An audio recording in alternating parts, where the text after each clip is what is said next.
It's a nice day outside, so I thought I'd come out here and read some comics. And while we're here, also look at the solicitations for October 2024 from DC Comics. This is DC Connect number 51, which you can get free from your local comic shop, or else download as a free PDF on the website comicsnow.com, COMIXNOW.com. I'll have a link to it in the description below. Anyways, I thought we'd just take a quick look at it. This is promoting the DC's All In initiative, which is coming out following Absolute Power. And here's the first solicitation for October, Absolute Power number 4. There's the final issue of the mini-series, this big summer event from DC. And then here we have the thing about All In, which is actually two things that are going on. The big heralded one is the Absolute Universe, which will launch with these three titles: Absolute Batman, Absolute Superman, and Absolute Wonder Woman. But then All In is also sort of highlighting the regular DC titles.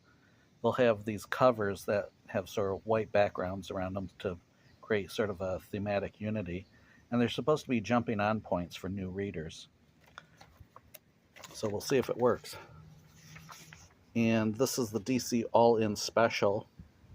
So 64 pages for $4.99, and it's supposed to preview both things, I guess, both the Absolute Universe and also this All-In stuff.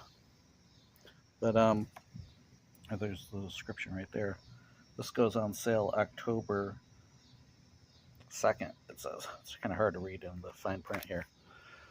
Now this is $4.99, but if you go to the DC.com, DC's website, you can actually order this, pre-order this through the mail for only, I think it's like $3.59, something like that. So you're saving almost $1.50 if you order it from their website, with free shipping in the U.S., and you can pay via PayPal. And here are the Absolute Universe titles: Absolute Batman, Absolute Superman written by Jason Aaron, Absolute Batman written by Scott Snyder. And then you have Absolute Wonder Woman number 1 written by Kelly Thompson. And then you have two Batman titles. Usually 2 issues of Batman come out each month, and Chip Zdarsky is still writing it. It's issue number 153 and 154. And then you have Superman number 19, written by Joshua Williamson, with Dan Mora coming aboard as the regular artist on the strip. So he's leaving Superman, Batman World's Finest, or Batman, Superman's World's Finest, and coming to the regular Superman title. And there's Wonder Woman number 14. And then there's, these things are kind of silly, I think, these uncovered, where it's just a comic of covers, sort of not even really a comic. And Action Comics is having a big month in October. So there's Action Comics 1070, which is the start of that all-in thing. And then it's going to be weekly during October. So they have issue number 1071, 1072, and 1073. And these are all written by Mark Waid. Mark Waid's being very busy at DC right now. Then you have Detective Comics, number 1090. So this is the first issue after Ram V is leaving, and the new writer will be Tom Taylor. And then you have Nightwing, number 119, which I think Tom Taylor was the writer of that, but Dan Waters is going to be the new writer. And then you have Harley Quinn. Who is this written by? Elliot Cullen? I don't know who that is. And then Poison Ivy by G. Willow Wilson. Catwoman number 69, written by Torun Grønbekk. She's written Thor and Venom and some other stuff, but she's the new writer on that series. Green Lantern, Jeremy Adams is staying as writer on that series. And Green Lantern Civil Corps Special is a one-shot written by Jeremy Adams and Philip Kennedy Johnson, who was writing the John Stewart series, Green Lantern War Journal, but that has since been canceled. Then you have a Green Arrow number 350, which is a legacy numbering for that series. And then Green Lantern 2024 Annual number 1, written by Joshua Williamson. And to my surprise, Cy Spurrier is still on Flash as the writer. But there's a different artist there. I think Ramon Perez is the current artist. So it's a different artist. And Titans, number 16, written by John Layman, who I believe is the new writer. Philip Kennedy Johnson is taking over as writer on Batman and Robin with issue number 14. And then you have Kelly Thompson on Birds of Prey, I think, which she was. That hasn't changed. Batman the Brave and the Bold, number 18, the anthology series. And then you have World's Finest, number 32. Mark Waid is still writing it, but a different artist instead of Dan Mora. Power Girl looks to be unchanged. And then Shazam looks to be unchanged as well. These are probably my two favorite series from DC right now. You have Klaus Janson, the famous longtime comic book artist, doing an installment of the Batman The Last Halloween. And this is a pretty exciting series.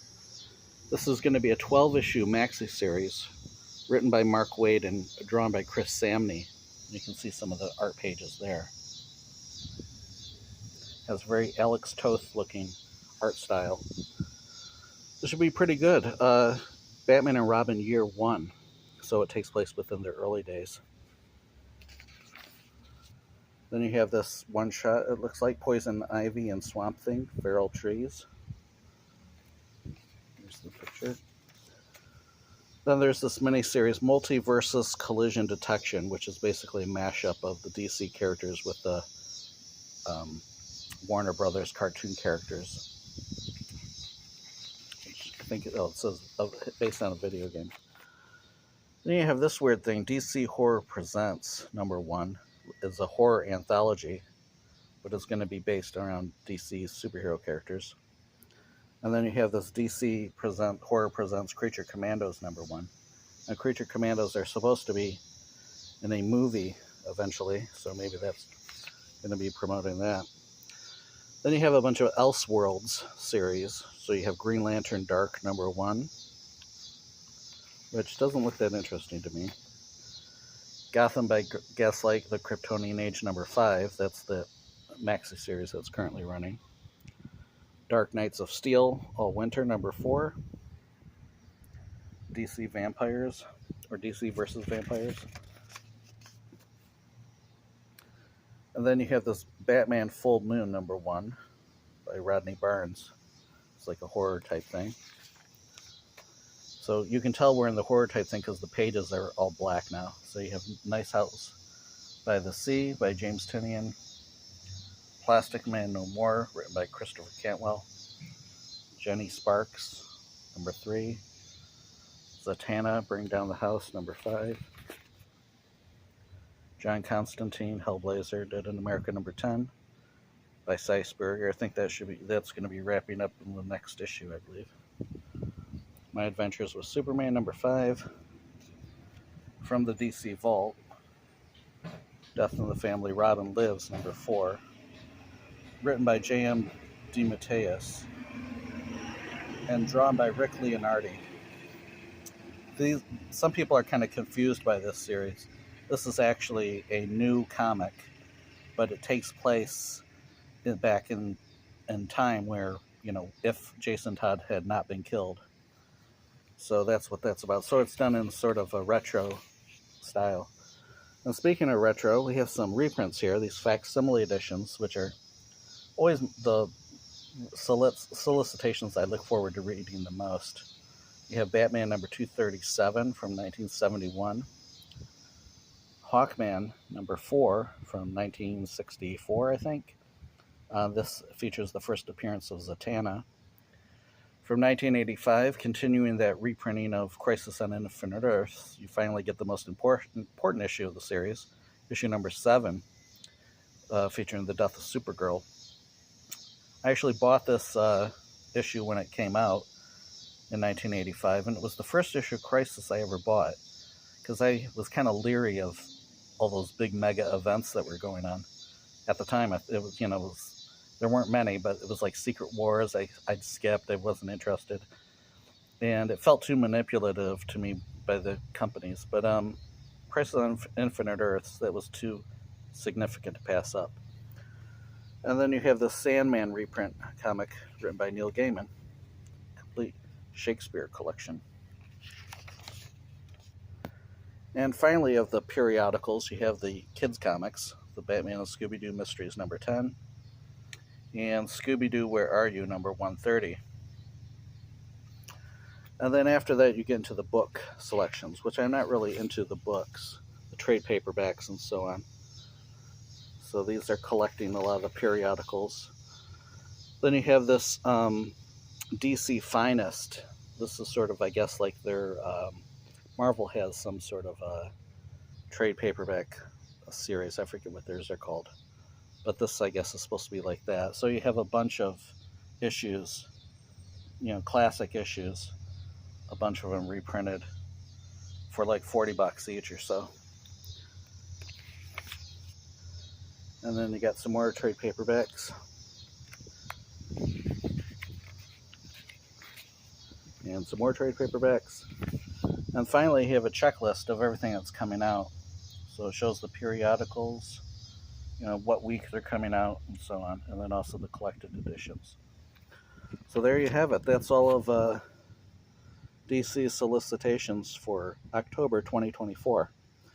Like I said, you can get this little catalog, DC Connect, at your local comic shop for free, usually. And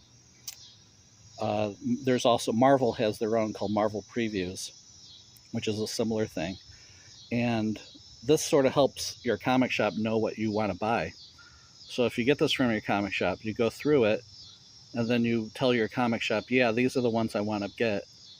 And, there's a certain final order cutoff date, the FOC date, that if you get it to them before then, usually you have like about a month or two until you have to turn in your order form.